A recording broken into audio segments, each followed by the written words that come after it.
Albonge igama lenkosi. Ukuthula kubazalwane. Siyabingelela egameni likaJesu waseNazaretha. Sithathe leli thuba ngenxa yegama lenkosi. Sibingelele umfowethu Bafo, umhlobo wami, uDomo Mdala, ngegama lenkosi. Ngiyabingelela umpostoli wendlu ungathi umpostoli Paul mebingelela abefundisi kakhulukazi eKorinto wayekethi ubingelela ingilosi sebandla ngiyabingelela mfowethu egameni likaJesu waseNazaretha simshayele izandla basalwane.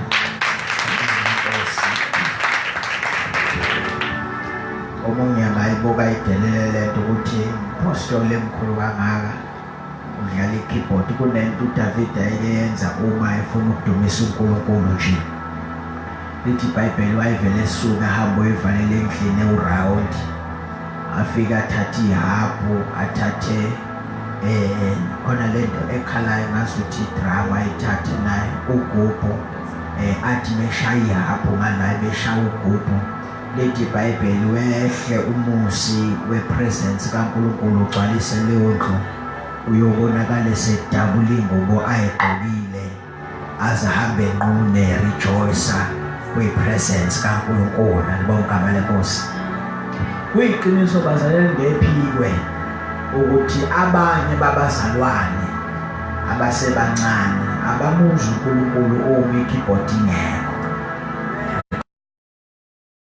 Ngeke liphele ikeyboard ngeke liphele losi ngoba nathi sadlula khona. Uyabona nje imisikuphuka kanje uzongazi khona into evele ikuthathe lapha ikubeke la uthi uyalalela iphinde ikuthathe ikubeke lapha uthi usahlezi uyalalela ivele ikuthathe uvele ukuthi aNkosi ukuzwa abanye lapho sebethi baba yabona sibakhuphulile lo ngeke liphile bazali. So into ke yenza uDavid ke leyo imthatha ibeke kolesithathu. Ngisabingela umpostoli bazali simshayele izandla egameni likaJesu waseNazaretha. Ngibonga igama leNkosi. Ngibingelela Jesus bashayele izandla basalwane igama leNkosi. Intokozo ngiphinde ngibabona ngapha sajabula kakhulu nisivakashele ngale sathokoza kakhulu nabazalwane. Amen. Ngibingelela abefundisi bonke, ngibingelele osisi intombi nezinsizwa nosonto skole. Alibonge igama likaJesu. Bazalwane angikho ke right thandaza nawe uhlezi esitulweni sakho. Nginalento umkhuhlane uyabona. So ngitheme ngithi ngiyawuphuthuma ngifuna ukuthi ngidle kahle festive ngeka dokotela wavele wangihlaba indlela omangalisayo. Manje akuhlale phansi omunye ngibona ngisukuma nje ngazi ukuthi ngiyarejoice uhlume ngihleli phansi. Manje uthe uqinisa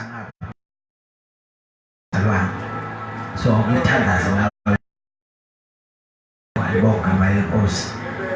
Bazalwane siyambonga kakhulu uNkulunkulu. Kumnandi bazalwane. Akwengisho lokhu bazalwane uyazi ukuthi ngithembe ngithi ngiyavula nje iBhayibheli lapha ngithi akwendlule nje. Alibonga igama leNkosi ngoba ukuthi phela uma uprepare khona lento eBhayibheli project 2 homiletics ukuthi uma uprepare le message angibuye ngazi ukuthi ungabuye uphinde uyicheck. Alibonga igama likaJesu. Uphinde uyibuke uyibuke introduction yakho ubuke ibhodi ubuke conclusion. Alibonga igama likaJesu. Wabaveze futhi nalama verse la uthi abomuso ukuthi art of preaching ke la uthi abolenza ukuthi bese ngikhahlela nongafuna ukusukuma usukume. Ngibonga leNkosi. So bekithi ngiyafunda nje bazalwane lapho konzweni ngizothi ngibanjwe isandla sikaNkulunkulu. Alibonga igama leNkosi ngoba ngizongazi ukuthi khona into engiphushela phansi. Sengisenkonzweni wena ofonayo ngiphambi kobuso bukaNkulunkulu. Amen. Ngizongazi ukuthi khona into engithathayo bazalwane engidonsela phansi. Alibonga igama leNkosi. So uma sengidonsele phansi ngizwe uNkulunkulu uyakhuluma kimi alibonga igama leNkosi. Ubonga kubalekile ukuthi sibonge bazalwane. Alibonga igama leNkosi. Ufanye wami noma ngithandaza ukubonga. Ngiyabonga. Alibonga igama leNkosi ngoba kubalekile uNkulunkulu ayikho into ebaleke nje bazalwane. Amen. Ufice esinye isikhathi ubona abantu bejabula wena udabukile kodwa kuphoqe ukuthi mbonge uNkulunkulu noma ubabona abanye bejabula wena ujabule. Alibonga igama leNkosi. Uyazi ukuthi nabefundisi kufanele sibonge uNkulunkulu kade umzalwane lethu ubufakazi angathi mayibisa uNkulunkulu abongeke uNkulunkulu ngobufakazi uphoqeleke na ukuthi umjabulele kodwa ububuke ngazuthi uNkulunkulu wena ukushiyile kodwa ubonge khona lapho uNkulunkulu. Ngiyangizwa bazalwane.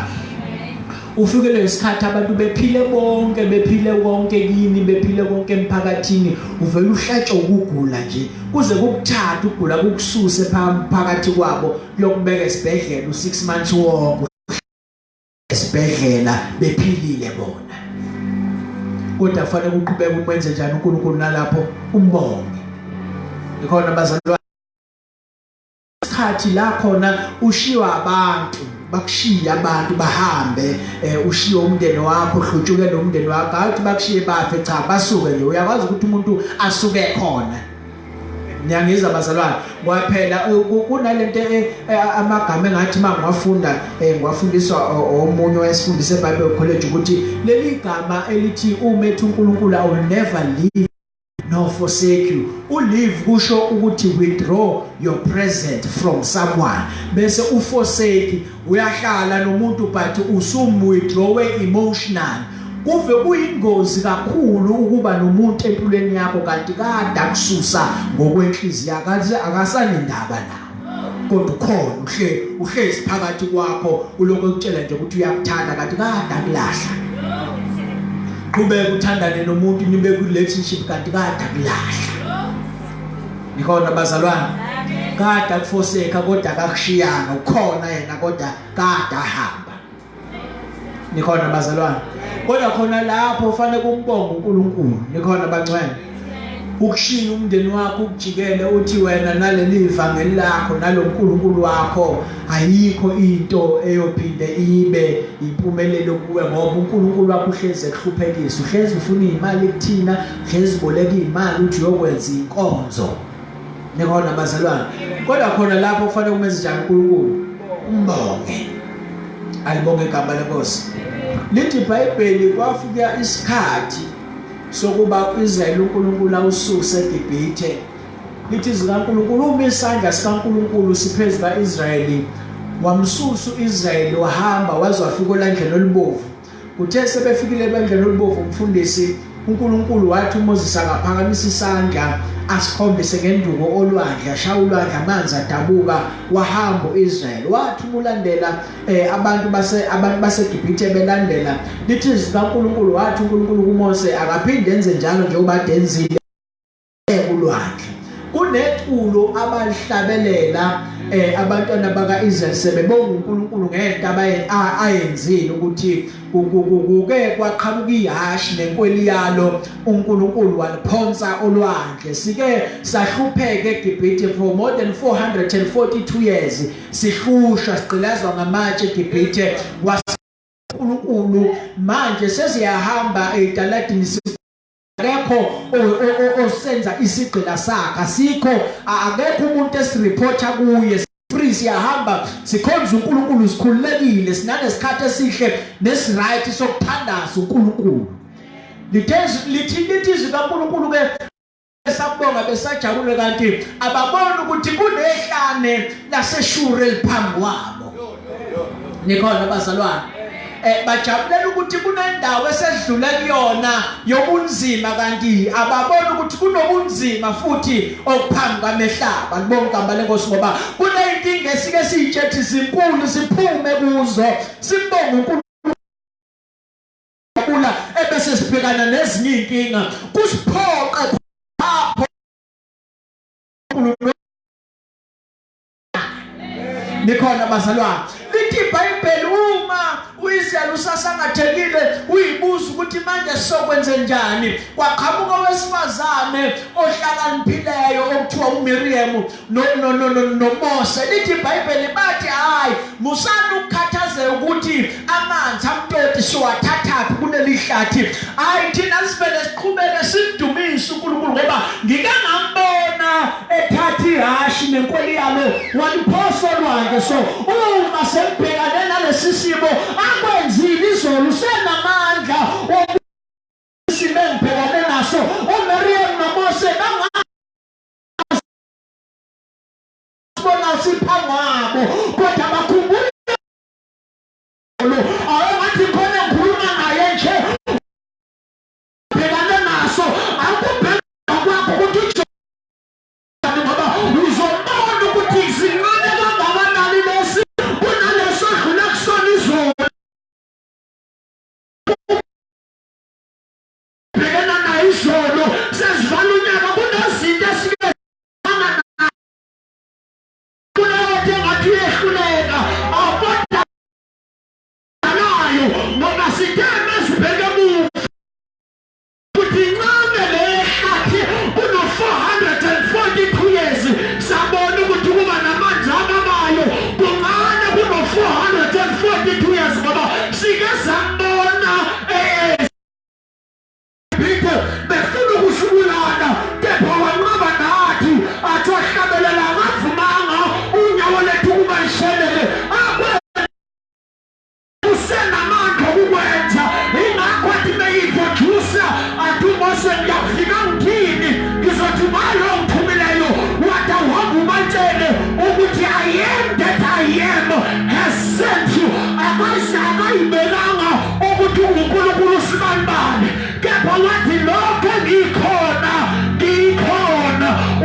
wathi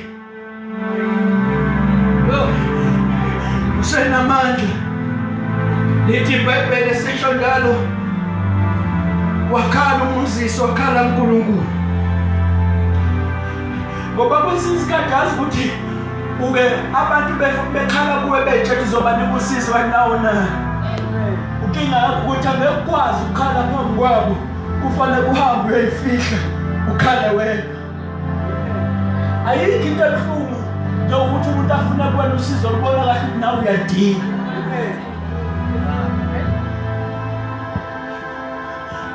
awungiphinde le ayikho into ebuhlungu njengomuntu ezoza kuwena azofuna usizo obona kahle ukuthi nawe uyalifuna uyadinga kodwa ngenxa ukuthi ukuthembile you have to deliver nikona abazalwane yazi udende ebuhlungu kanjani okubuza umakho ukuthi kungekho ukudla endlini uqhamuke uthi mangilambile okubuza ukuthi ungakanani ubuhlungu abizwayo engekaza kwazi ukudeliver ukudla kunikeze kodwa khona lapho ufanele simbonge uNkulunkulu ngithi mina ngiyabonga ukuthi ngazalwa emndenini ohluphekayo ngazalwa ngakhula ngihlupheka mina yonke into engizenzele yonke into enginayo nengizenzele yona iphume ezandleni zami ayikho into engayikhangeza kubazali bami ngakhangeza ubisi kuphela nikona bazalwane mina ngiyakwazi ukuthi uma omzalayo aphuma ahambe aye supermarket ka engawu uyothenga eyobheka nje ngala ehlala khona amaveji ukuthi akekho indawo alahlwayo abolilo ananiso otamatisi abuya azosiphelele ngisidle sithi masi yabona kodwa khona lapho kufanele simbonge uNkulunkulu. Ikhona bazalwane, wathi mefika bazalwane endlini, angazi ukuthi ngiyakunani, wathi mefika endlini ephethe akufake ebhodweni apheke, aqala ahlebelele ingoma athi siyakubonga, athathe izitsha khona lapho aphake sidle sithi kumnandi, singalizwi iphunga lokubola, siyakhula namhlanje siye emshadweni, namhlanje kunezindle ezimbili zeblock seziphumela lezi zandla. Nikhona bazalwane,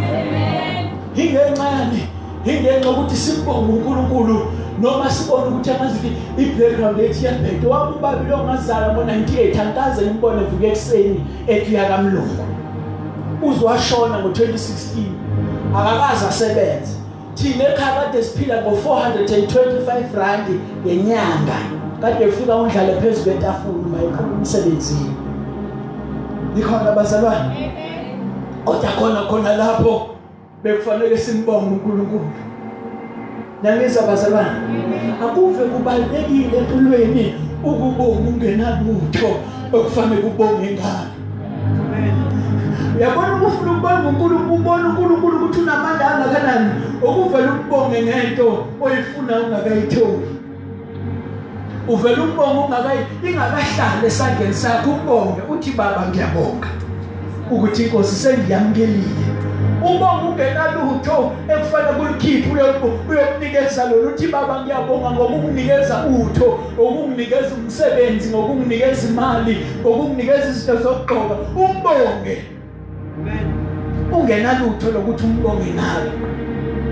Wangabona uNkulunkulu efanele ukudunyisa, kodwa umbona ukuthi ayikho lento ukuthi angishiye phansi. Ngathi ngikhuluma nabantu mina abakhule becebile, angizwa bazalwane.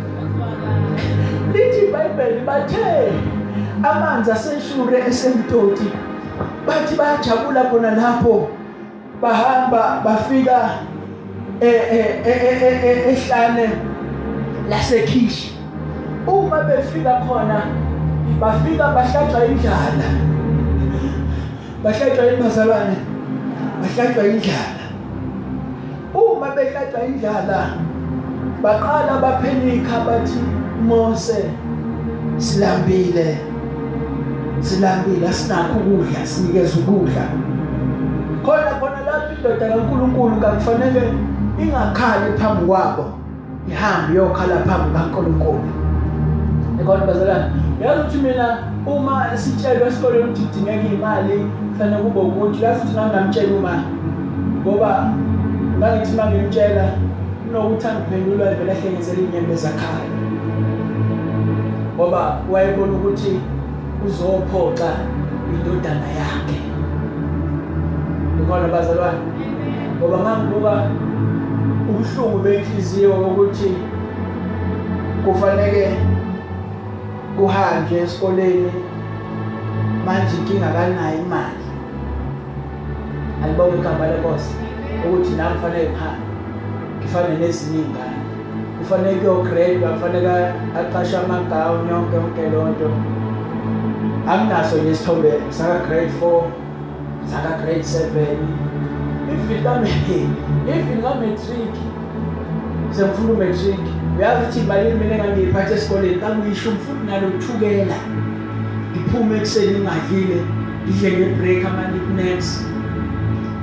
Semfundo matric awucabange first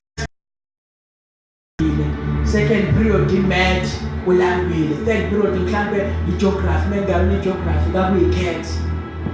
After break sekuleze ilula boZulu, after breaking angivele ngilale nje.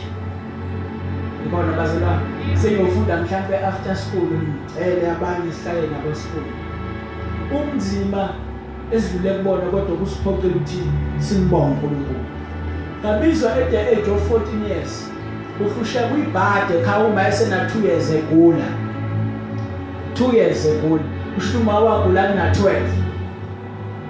Ngathi sena 14 wangibiza uNkulunkulu. Bekubizwe nami uNkulunkulu kubula ngosweka ku December 12 ngo 2012. Wangibiza uNkulunkulu kakunemvuselelo kaMprofeti ukhuzwayo sisakhonza African Gospel Church.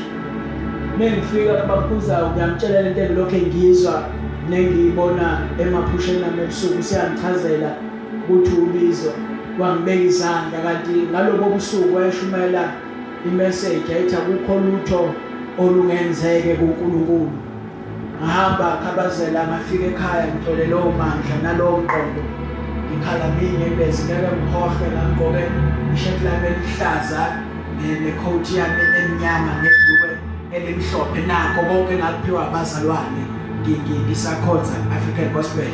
Ngabamba uma ngesandla elele wawususondele endlebeni umhlebele into okufanele umtshelele ngoba wayengasezwe nasemandlebeni engasaboni nasemehlweni bekuze umbhalele engasakwazi ukubamba isandla engasakwazi ngisho ukukhipha isandla uma efuna ukuya etoilet wawusuzwa ngento esasiyakhele eduzane nombhede eyinsimbi yabo ibhede yasesikoleni ayevele aphushe ngalo ikhanda osesiyazi ukuthi sekufanele sekunjani. Ngafika ngicela amandla ukuthi akukho lutho olungenzeke uNkulunkulu kade kushumayelwa. Ngafika ngambamba ngesandla ngahlengenzela inyembezi ngakhala ngathi akukho lutho olungenzeke dadevele izelaya namhlanje uyahamba. Ngambona naye amehlo aqala ivuleka agcwala izinyembezi kwehla kwahlangana namafinyila wasukuma ngalo losuku.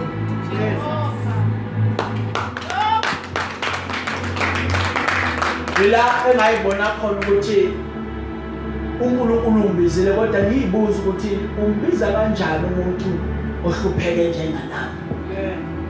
Lalela ukuthi kulothwezi sasidala sasiya kamakhelwane uthi bakamakhelwane uma sephako kafanele ube khona izitsha abasiphakela zona zethu kamakhelwane babekhonza esontweni ukusuka qale kudlaba kamakhelwane bese kuba khona nebhodo nje abazolipheka beliphekela umndeni wala ekhaya. Unezingane njalo la sifunda nazo siphuma nazo sesikoleni esisodwa. Kulobo buhlungu sambonga uNkulunkulu samdumisa engafanele ukuba simdumise. Ngisho ukuthi kufanele uNkulunkulu ngimthuke ngimshiye. Kunesikhathi sike sangifica khona ke sengisindisiwe sengishumayela ngivutha ngibeka amatende la engathi khona mengithi ngiyaqala ngithi ngifuna ukumthuka uNkulunkulu wangibamba. Ngiyakhumbula ukuthi ngangisesontweni H120 ngarola esontweni ngarola wangibuza into eyodwa uNkulunkulu ukuthi umhlaba wadala ubani uma uzokwazi ukungishiyela isimo sakho na. Babona ukuthi le Nkosi ifanele ukudunyiswa phezu kwazo zonke izimo.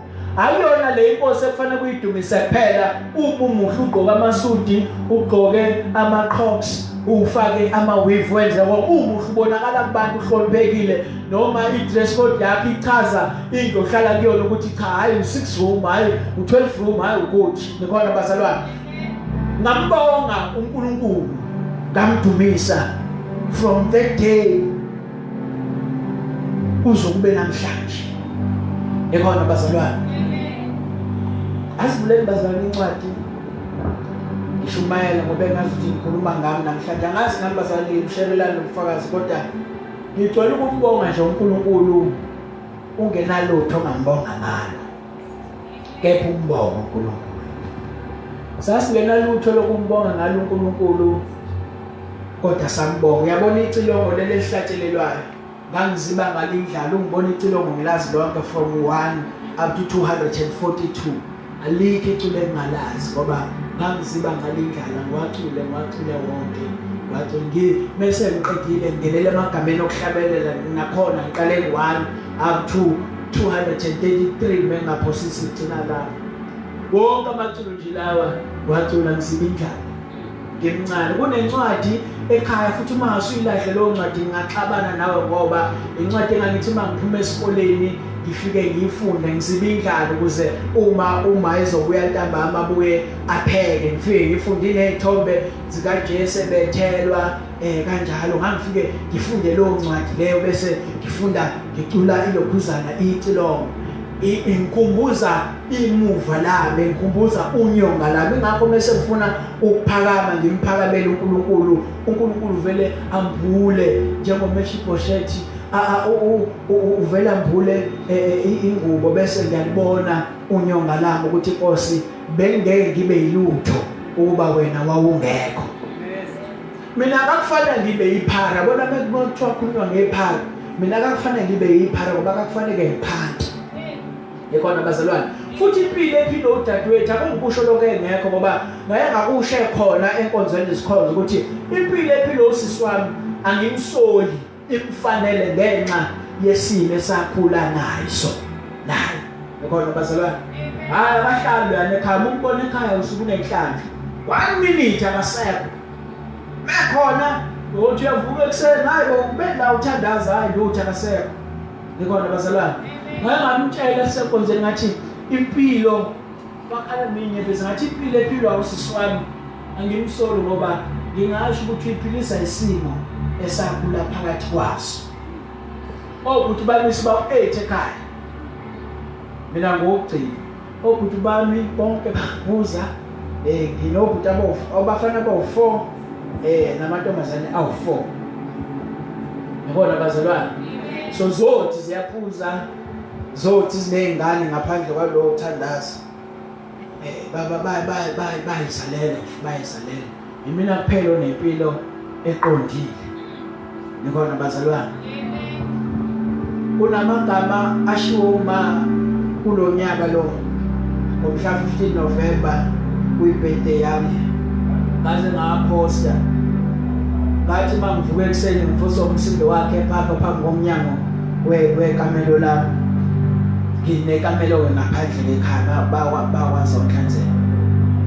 Ufika uyaculela sengiyavuka ngiyabonga. Ubeka izandla la ngemuva ngazithi khona ngiphathele kona. Selithi mina manje uphetheni uvele uyayikhipha izandla uthi anginalutho ndoda nami engakunikeza khona, kodwa lokho enginakho yikho engikunika khona, uqa phansi ebese ngiyakubusisa.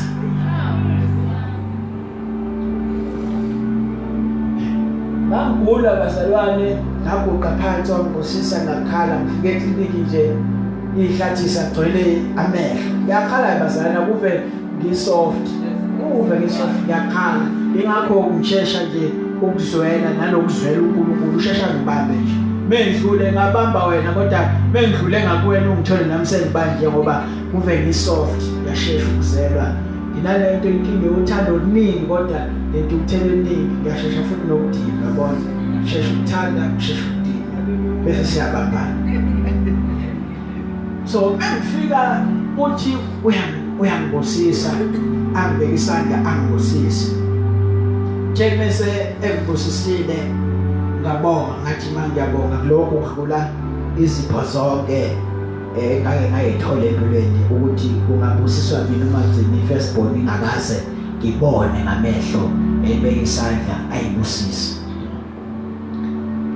Wahamba ngaqala ngasibona isibusiso sisebenza emsebenzini, kwakhona ushintsho olukhona from 11 ngaphezulu. Isibusiso njalo siyasebenza, isibusiso siyasebenza. Entweni engangafanele ngiyibonge, ngiphoqelekile ukuthi ngithathe amehlo ngibhekise enkosini bese ngivele ngibonge. Umthandazo wami bazalwane kakhulu ugcwele ukumbonga uNkulunkulu. Ekhona bazalwane, ugcwele ukumbonga uNkulunkulu, ugcwele nje ukumbonga. Sithi Baba siyabonga. Asivuleni bazalwane, ukhulume kafushane ngento uNkulunkulu angiphathise yona bese ngihlala phansi. Samuel wokuqala chapter 1 sifunda nje amavesi ambalwa ebese ngihlala phansi. Kubalekile ukumbonga uNkulunkulu, balekile ukumbonga uNkulunkulu. Makuphele konke kwami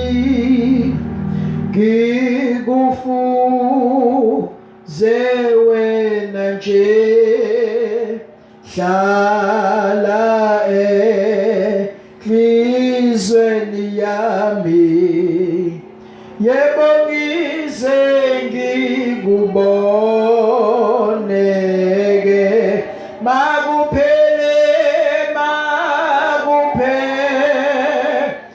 konke kwami ngikufuze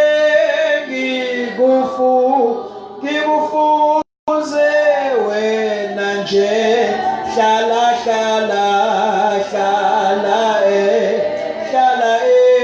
enhlizweni yami yebo ngize ngikubone makuphele konke kwami ngikufune wena nje hlala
verse number 1. 1 Samuel chapter 1 verse number 1. Kukhona bazalwa ngasifundela ngacela nje.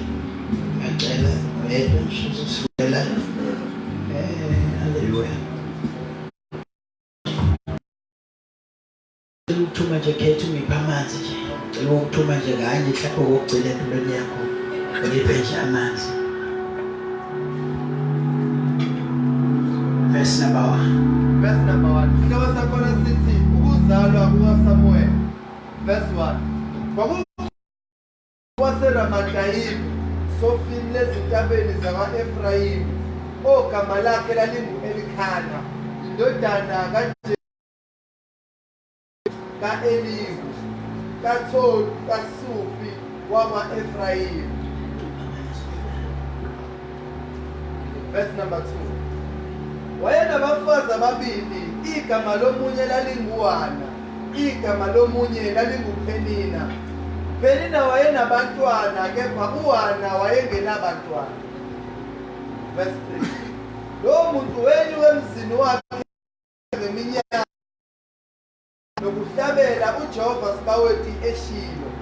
Kwakukhona lapho amadodana amabili ka-Eli, uHofini noFinehasi, bengabapristi bakaJehova.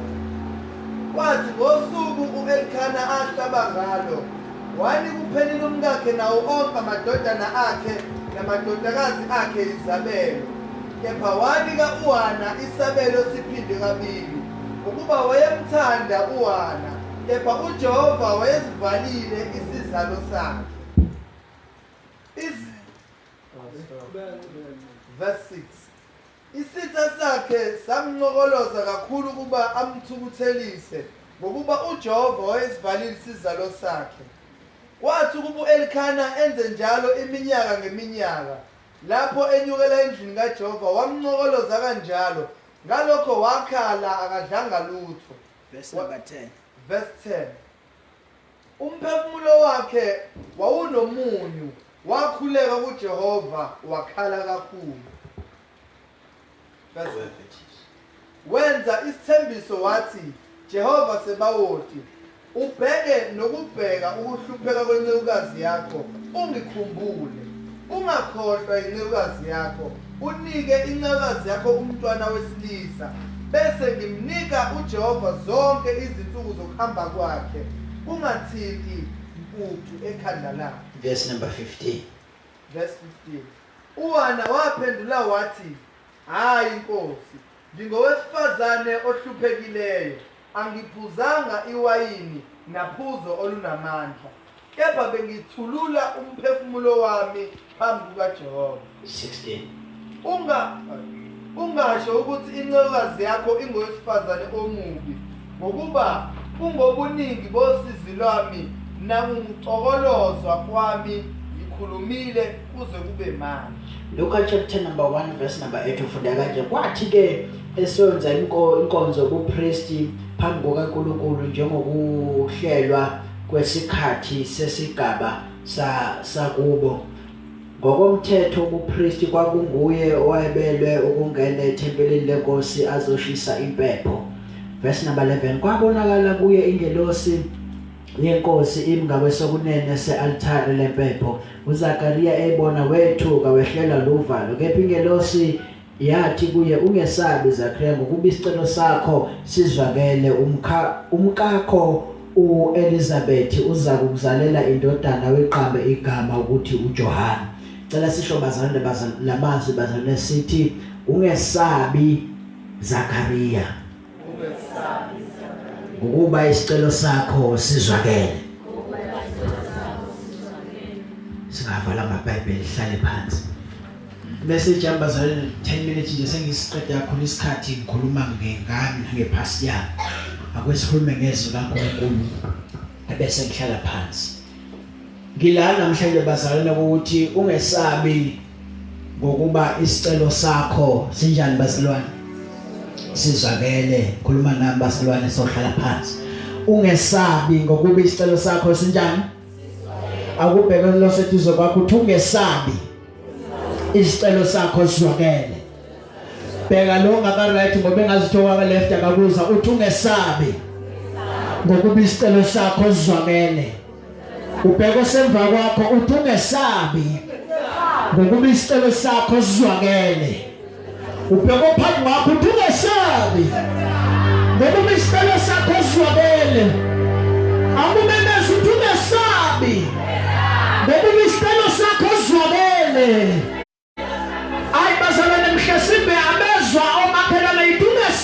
kabi ngoba isicelo sakho sizwakele lithi iBhayibheli kunowesifazane ogama lakhe linguHana lithi izwi uNkulunkulu wayesivalile isibeletho sakhe hayi ukuthi sasingekho kepha sasivaliwe ngamanye amazwi into evaliwe kusho ukuthi isukilindele isikhathi esithize sokuvulwa kwaso hayi ngenxa ukuthi asisebenzi noma ayisebenzi isikhathi sayo noma isikhathi sayo sokuthi ayikakavunyelwa ukuba isebenze uyabona emsebenzini kuvulwa ngo8 kuyavalwa ngo4 uma wena ufike ngo7 noma bekuthiwa weli kangakanani kodwa ngenxa yokuthi isikhathi sokuvula kwendawo yokusebenza asikakashaya ngeke bakuvumele noma ngabe kujahe kangakanani kodwa into ebaphoqa ukuthi isikhathi asikakavumi ukuthi into yenze njani bazalwane isebenze. Lithi iBhayibheli uHana apostoli wayenesibeletho kepha isibeletho sakhe asebenzi noma asinamsebenzi ngenxa yesikhathi sayo noma ngabe kuthiwa ekhaya wayejahe kangakanani ukuba nomntwana noHana wayejahe kangakanani ukuba nomntwana kepha isikhathi sikaNkulunkulu sokuba isibeletho sisebenze sasingakafiki. Alibonge igama lenkosi. Ngesimbe nawe usuyidinge kakhulu lento oyifunayo enkosini uyayifuna ukuba isebenze kodwa uNkulunkulu asikakafiki isikhathi sayo sento ukuba yenze njani bazalwane isebenze. Ezinye izinto hayi ngoba zi-useless cha azikho useless ingenxa isikhathi esifuna ukusalokha ngayo isebenze isikhathi sikaNkulunkulu sisuke singakafiki sokuba isebenze ngoba yonke into kaNkulunkulu ihamba ngesikhathi sayo ayikho into kaNkulunkulu ehamba isikhathi sayo singakafiki ingakho Solomon athi yonke into inesikhathi sayo ngoba uNkulunkulu akayena uNkulunkulu ongasebenzi nge-timetable uNkulunkulu osebenza nge-timetable ngoba yonke into kuThixo inesikhathi sayo ayikho into uNkulunkulu ekufanele yenzeke ngo-2030 uyibona isiyenzeka manje into kaThixo uma uNkulunkulu adala ukuthi iyokwenzeka ngo-2030 yes iyokwenzeka ngo-2030 hayi ukuthi ngeke yenzeke kepha izokwenzeka noma bekuthiwa iperiod yokulinda ingakanani kodwa kusho ukuthi ngeke ize yenzeke. Alibonge igama lenkosi ngoba uNkulunkulu usebenza ngesikhathi sayo. Ingakho uma uJesu efike emshadweni waseKhana ngosuku lwesithathu indaba kube usuku lwesithathu ngabe usuku lokuqala ingenxa ukuthi number 3 inamba yokuvela inamba yeresurrection inamba yokuvela kwezinto sasesifikile isikhathi sokuba kuvele amandla kaJesu kasefikile isikhathi sokuba kuvele uJesu edala izinto ezingekho zibe khona. Nikhona bazalwane kakusefikile ukuthi kuvele amandla kaJesu ahamba neresponsibility ngoba amandla lenayo responsibility witchcraft uphakathi lo. Alibonge igama lenkosi. Uma uHana eganile kanti akayedwa kumyeni wakhe kukhona nomnakwabo ogama lakhe lunguPhenina. Lithi iBhayibheli uPhenina yena wayebathola abantwana isibeletho sakhe sasingaviliwe sibathola abantwana selithi izwi kaNkulunkulu uma ebathola abantwana wangagcina ngokujabulela ukuthi uthola abantwana waqala waqhukuluza lo ngabathola abantwana kanti khona lapho kusayicebo likaNkulunkulu ukuthi amchukuluze ukuze lo azobona ukubaluleka kokubonga uNkulunkulu. Lithi iBhayibheli uma uHana eShilo bayobonga uNkulunkulu wayengenalutho lokubonga ngayo uNkulunkulu kepha wayebonakala njalo ngonyaka akhuphuka eShilo afika mbonga uNkulunkulu abonga ukuthi unengane kepha ingane engenayo. Unento ayenza uma eseShilo wayefika umndeni wakhe ashiye nomyeni wakhe ebese yahamba ye-altar likaNkulunkulu afika yocela ngoba akufanele ukhale phambi kwabantu ufanele ubonakala ubonga kepha kwi-secret place yakho ubonakala ukhala ucela kuJehova. Uma beseShilo bebonga njengomndeni wonke naye wayebonga ukuthi unamadodana engenawo amadodana. Alibonge igama lenkosi wabonga into angenayo phambi kwabantu ukuze abantu bazobona uNkulunkulu wakhe. Kunezinto ekufanele siyibonge uNkulunkulu singenazo nazo phambi kwabantu ukuze abantu bazobona amandla kaNkulunkulu esebenza, ukuze abantu bazokholwa uNkulunkulu wakho. Nisekhona bazalwane, wabonga uNkulunkulu ngento angakayitholi, ngoba thina bazalwane uma sikholwa sibonga ngaphambi kokuba samukele. Uma ufuna ukubona uNkulunkulu enamandla kangakanani, kufanele kubonge izinto ungakayitholi, ungakayiboni ngamehlo enyama, kepha uzibone. Alibonge igama leNkosi. Lithi iBhayibheli, ngelinye ilanga wangena njengokujwayele i-altare kaNkulunkulu, kanti akazi ukuthi indawo ethi altar isho a place of exchange, indawo yokushintshana. Uletha kwakho uNkulunkulu akunikeze okwakhe, uletha ukugula kwakho uNkulunkulu akunikeze ukuphila kwakhe, uletha ukuhlupheka kwakho uNkulunkulu akunike ingcebo yakhe, uletha ubuhlungu kwakho uNkulunkulu akunikeze impilo kwiso yakhe, uletha ukukhathala kwakho yena akunikeze amandla akhe, ngoba siyashintshana noNkulunkulu, sizoshintshana. Silana nje sidela amakhaya ethu, sidele ukunethwa imvula, size phambi kaNkulunkulu ngoba sifuna ukuzoshintshana noNkulunkulu. Alibonge igama leNkosi. Lithi iBhayibheli, sengihlala phansi bazalwane, bakukhona futhi owesifazane naye owengabathola abantwana, gama lakhe lalingu-Elizabeth, wayegane uZakhariya umpristi. Umpristi uZakhariya wayengena njalo phosoni nezicelo zabazalwane ethempelini ezocelela abazalwane beNkulunkulu, aphume izicelo zabazalwane bebonga abazalwane ukuthi umfundisi usithandazelile, wasithandazela ukuthi kwenzeka baba siyabonga. Kodwa sakhe isicelo singenela njalo ethempelini, aphume singafezekanga, aphume abuyele endlini kungenzekanga lutho. Nikhona bazalwane, aphuma ahambe ukumkakho ongabatholi abantwana. Lithi izwi kaNkulunkulu uma efika ngolunye usuku engena ethempelini njengenjwayelo, ufika uyangena bakugumede, kanti akazi ukuthi kunengelosi esimlindile e-altare isizowushintsha istatus sakhe. Uyithethe njena uzongena njengenjwayelo uzokwenza inkonzo kupriest, kanti akazi ukuthi iwusuku namhlanje lokuba zoshintshana noNkulunkulu ngenkinga yakhe. Mhlawumbe nawe ungenile la namhlanje, wangena njengenjwayelo ukuthi uzokhonza, kanti uNkulunkulu uzoshintshana nawe, uzomnikeza lento okade ayifuna inhliziyo yakho, uzomnikeza lokho okade ukufuna. Namhlanje ngizwa amazulu ethi namhlanje kunezinto zethu ekade inhliziyo zethu zikhalela, kepha namhlanje sothi masiphuma seshintshene noNkulunkulu, izinkathazo zethu izobe seyisusilwe phezu kwamakhanda ethu, amajoka ethu azobe sesukile, ukukhala kwethu kuzobe kungasekho, ngoba uNkulunkulu uzosinikeza injabulo yakhe namhlanje. Alibonge igama leNkosi.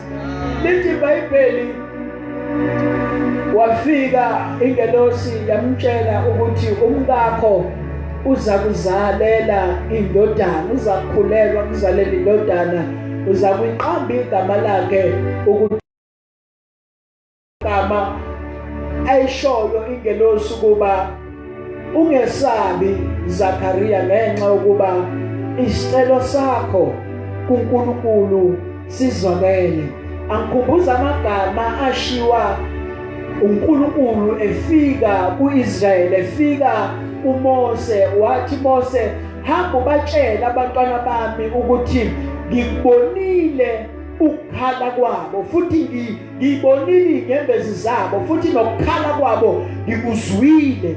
Okusho ukuthi uma singena ethempelini kaNkulunkulu sizomkhonza uNkulunkulu, sikhala sinezinto hayi ukuthi uNkulunkulu uyizwile into washo ngoJanuwari qala unyaka uthi hayi kulo nyaka ngifuna ukuthi ngifuna imoto, ngifuna umuzi, ngifuna ukushada.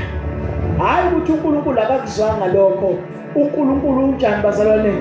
Ukuzwile. Ngithanda amagama washo ukuthi umkakho uzokwenjani, uzakukhulelwa. Namhlanje ithi inkosi lokho ukufuna usukufumene, lokho kade ukudinga usukutholile. Okwakho namhlanje ukuphuma ugijime nezwe elithi ungesabe ngokuba isicelo sakho sizwakele. uNkulunkulu ukuzwile ukukhala kwakho, futhi usekuphendulile, useyinikile inhliziyo yakho ekudingayo. sukumele sime ngenyawo.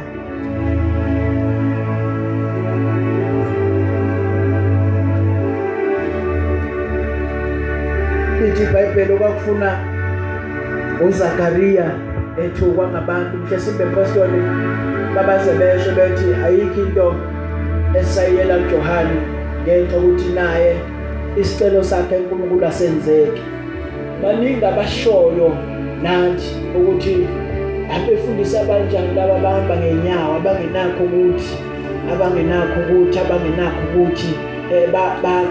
bayakhomba basakhonzela ema-crash abasakhonzela emahholo abakhokhelayo abangenamali abasebenza imisebenzi nje ebhedayo. Abanye baze bathi abasebenzi babalekele ezikoleni bathi babizi bayasikhuluma bathi kunezwi elashiwe ingelosi engazuthi ngiyalizwa namhlanje ebusuku eLukhanda lithi ungesabi ngokuba isicelo sakho sizwakele. Alibonge igama leNkosi.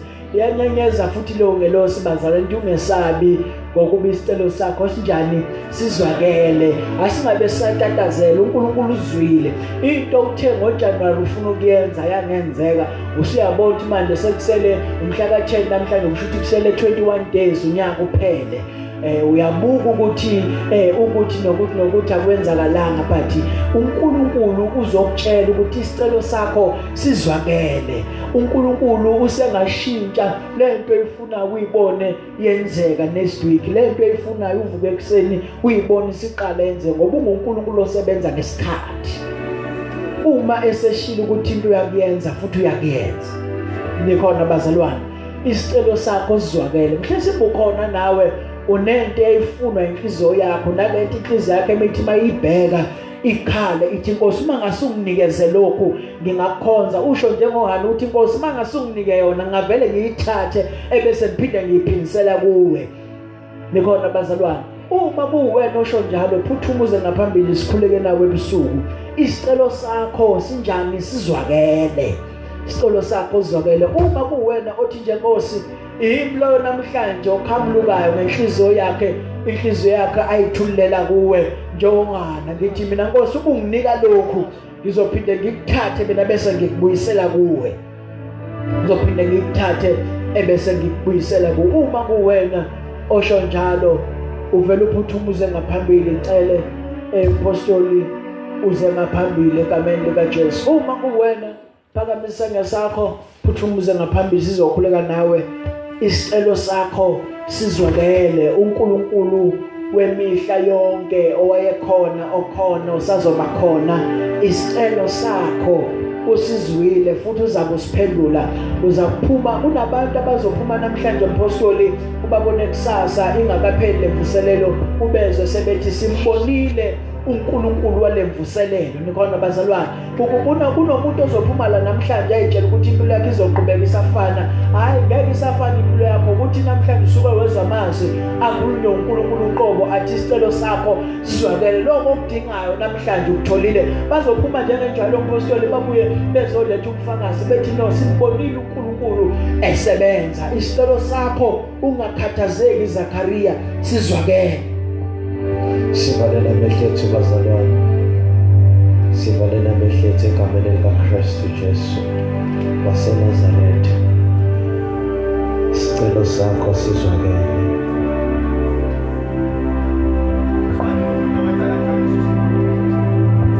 Isicelo sakho sizwakele.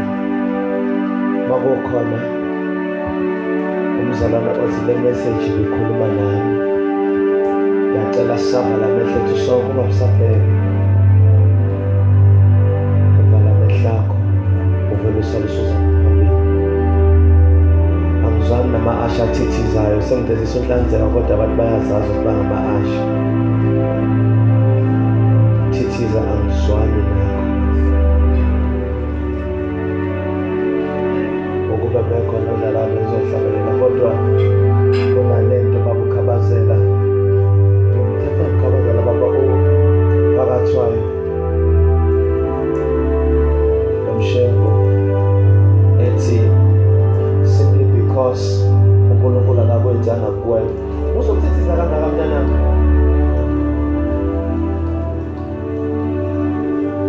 kunalento ethi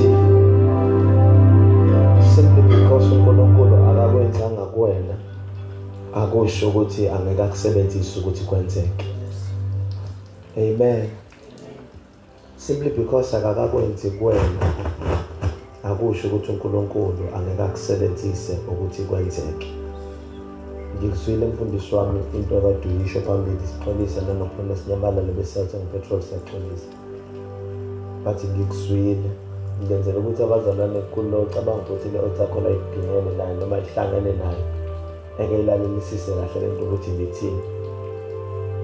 Kunabantu abathi mabekumkhonza uNkulunkulu beze bebuza bethi ngimkhonzelani uNkulunkulu kusanje. Simply because wena akakambone ngenelela kuwena kusho ukuthi uNkulunkulu angeke aze akusebenzise ukuthi kwenzeke. Amandla siphambana ubula kwababhubhayo. Amen. Kuyisimanga ukuthi ungakhulekela umuntu ukuthi aphase degree wena ungenayo degree. Kuyisimanga ukuthi ungakhulekela abantu ukuthi beshade wena ungashadanga. Kuyisimanga ukuthi abantu bengeza bezofuna imisebenzi kodwa wena ungasebenzi kodwa uNkulunkulu akusebenzise. Into esilimazile thina abantu abaningi esetshenziswa uNkulunkulu silinyazo ukuthi sifuna uNkulunkulu aqale iprove kuthina before sikwazi ukuyokwenza into.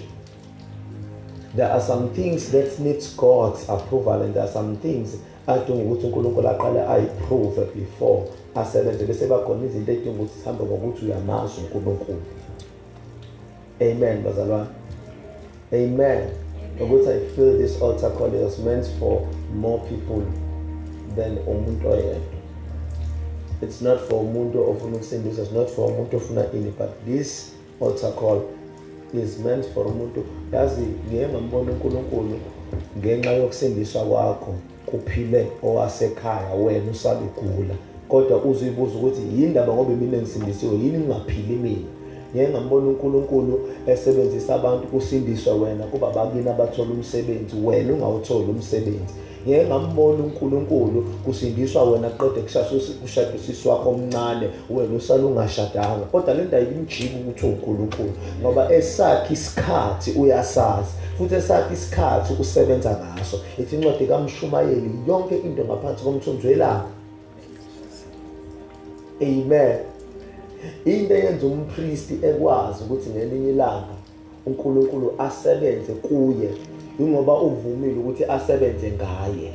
Anganoma nangizani bazalwane.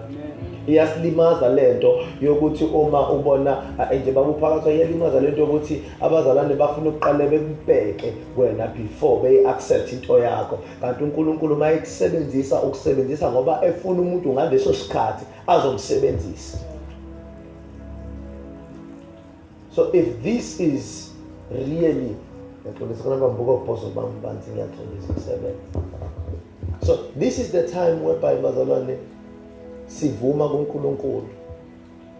Sivuma kuNkulunkulu. Kwezinye zezinto ngizwile ngithi uKethizolo bekade sakhuluma eselida izwi le-intercession ethi there are some things that are meant to be prayed for and there are some things that are meant to be spoken. And up until you rise and you speak a word, some things will not come to pass. Amen. So ngiyacela bazalwane, if you feel like you need to come forward for this altar call, please do come. Please do come. Sizokhuleka kanye nawe. Sivalela amehlo ethu. Baba egameni linamandla likaKristu Jesu waseNazaretha. Siyathandaza uNkulunkulu wethu ongcwele. Siyathandaza somhlekazi. Siyathandaza Alpha and Omega.